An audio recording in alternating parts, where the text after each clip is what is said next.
اللہ کے نبی صلی اللہ علیہ وسلم تشریف فرما تھے، 3 قبیلے کے لوگ آئے، چند افراد مل کے آئے، رعل، ذکوان اور عصیہ۔ یہ تینوں نے آ کر کہا، اے اللہ کے نبی، ہماری قوم کے لوگ ایمان اسلام لانا چاہتے ہیں، کوئی آپ معلم بھیجے، مبلغ بھیجے، مدرس بھیجے جو ان کو دین سکھائے، ایمان سکھائے، اسلام کی باتیں بتائیں۔ آپ صلی اللہ علیہ وسلم خوش ہو گئے، پورے 3 قبیلے کے لوگ آئے ہوئے ہیں۔ آپ صلی اللہ علیہ وسلم نے 70 صحابہ ان کے ساتھ روانا، بڑے جلیل قدر صحابی اور حفاظ قراء، انہوں نے جا کر آگے سازش کی اور 70 کے 70 صحابہ کو شہید کر دیا۔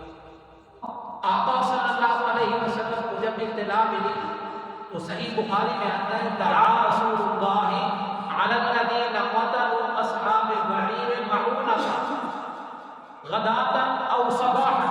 آپ صلی اللہ علیہ وسلم نے 1 مہینے تک ان کے لیے ان بستی والوں کے لیے کون تھی؟ رعل، ذکوان اور تیسرے نمبر پہ کیا بتایا؟ عصیہ، ان کے لیے آقا صلی اللہ علیہ وسلم نے بد دعا کی۔ اس کو قنوت نازلہ کہتے ہیں۔ 1 مہینہ گزرا تو اللہ تبارک و تعالیٰ نے جبریل علیہ السلام کو بھیج دیا اور فرمایا، لیس لک من الامر شیء او یتوب علیہم او یعذبہم فانہم ظالمون۔ آپ صلی اللہ علیہ وسلم نے 1 مہینے کے بعد یہ قنوت نازلہ پڑھنا چھوڑ دیا۔ اب ہمارے لیے کیا ہے؟ اس وقت فلسطینی، غزہ کے لوگ، کشمیر میں بھی کمی نہیں ہے، ہندوستان میں بھی کمی نہیں ہے، چائنا میں بھی مسلمان سکھ کا سانس نہیں لے رہے ہیں، لیکن چونکہ ایک ٹارگٹ بنایا گیا فلسطینیوں کو اور غزہ والوں کو، تو اس وقت مسلمانوں کو کیا کرنا چاہیے؟ قنوت نازلہ کب پڑھی جائے، کب تک پڑھی جائے، کون سی نماز میں پڑھی جائے اور کس طریقے سے پڑھی جائے۔ سب سے پہلے کب پڑھی جائے؟ جب مسلمانوں کو طاغوتی طاقتیں، کافر، مشرک، یہود، ہنود، عیسائی لوگ ان کو ٹارگٹ بنا کے ان پہ ظلم و ستم کے پہاڑ ڈھاڑے، ان پہ بمباری کی جا رہی ہو، ان کا جینا محال ہو، اس وقت قنوت نازلہ پڑھنا مسلمانوں کے لیے ضروری ہے۔ وہ ایک مسجد میں امام پڑھائے گا اور امام جہاں رکے گا وہاں آہستہ آہستہ آمین کہنی ہے۔ ہم بھی ویسے آمین آہستہ کہتے ہیں، آمین آہستہ، دل دل میں آمین کہتے ہیں۔ تو یہ ہے اس حالات کے پیش نظر۔ اب کب تک پڑھی جائے؟ آقا صلی اللہ علیہ وسلم نے 1 مہینے تک پڑھی ہے۔ دیگر ائمہ میں موجود امام شافعی تو کہتے ہیں سال ہزار پڑھی جائے، لیکن امام ابو حنیفہ کہتے ہیں کہ جب تک ضرورت ہو، جب تک مسلمانوں کے حالات بہتر نہ ہو، اس وقت تک اس کو پڑھا جائے۔ لیکن 1 مہینے تک میرے آقا صلی اللہ علیہ وسلم نے خود پڑھی ہے، اس پہ میرے آقا صلی اللہ علیہ وسلم پر وحی نازل ہوتی تھی، اللہ نے منع فرما دیا، لیکن ہمارے لیے یہ سنت جاری ہے کہ اگر حالات خراب ہو، پہلے بھی آپ کی مسجد میں کشمیر کے حوالے سے، برما کے حوالے سے بھی پہلے آپ کی مسجد میں پڑھی گئی ہے۔ اب کون سی نماز میں پڑھی جائے؟ کچھ روایت میں مغرب کا بھی تذکرہ آتا ہے، مغرب میں بھی روایات کا تذکرہ آتا ہے، لیکن جو میں نے حدیث پڑھی ہے اس کو ایک بار پھر سنا دیتا ہوں۔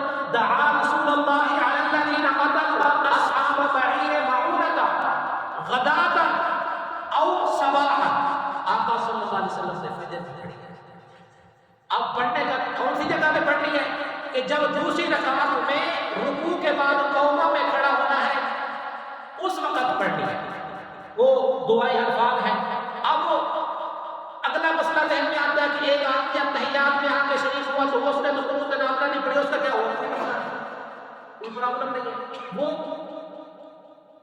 اس کے لیے ضروری نہیں ہے۔ ہاں اگر جس کو آتی ہے، زبانی یاد ہے، اگر وہ بھی اسی طرح دوسری رکعت میں رکوع کے بعد جب قومے میں کھڑا ہوگا اس وقت پڑھی جائے۔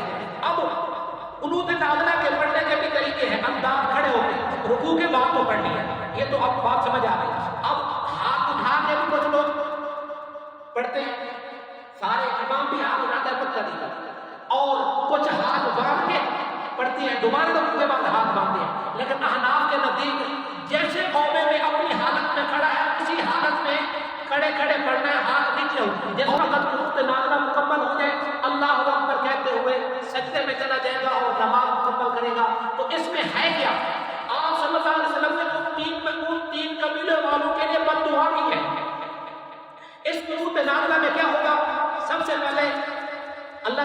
حمد و ثنا اللہ کی بڑھائی، اللہ کی طرف انابت، اور اس میں پھر مسلمانوں کی مدد کی درخواست، مسلمانوں کی نصرت کی درخواست، مسلمانوں کی فتح اور کامیابی کی درخواست، اور پھر اور یہود و نصارا کے لیے ہدایت والا پہلو بھی ہوگا کہ ان کے حصے میں ہدایت ہے تو ہدایت مل جائے، وگرنہ اللہ تبارک و تعالیٰ سے اس کے لیے بد دعا ہوگی، اللہ تبارک و تعالیٰ ان کو تباہ و برباد فرمائے، اللہ تبارک و تعالیٰ ان کے برے عزائم کو نیست و نابود فرمائے، اللہ تعالیٰ ان کے مکر و فریب، اللہ تعالیٰ ان کے برے عزائم کو خاک پہ ملائے، اللہ تبارک و تعالیٰ طاغوتی طاقتیں جو اس وقت اکٹھی ہے اللہ تعالیٰ ان میں درار ڈالے، ان میں نفرت ڈالے، ان کے اندر عداوت ڈالے، اور مسلمانوں میں یکجہتی پیدا فرمائے، اور مسلمانوں میں الفت اور اثار ہمدردی کا جذبہ پیدا فرمائے، اور مسلمانوں کو ان کے حق میں دعا کرنے کی توفیق نصیب فرمائے، اور پھر اللہ تعالیٰ سب مسلمانوں کی دعائیں بالخصوص ہمارے فلسطین اور غزہ والوں کے حق میں اللہ تعالیٰ قبول فرمائے۔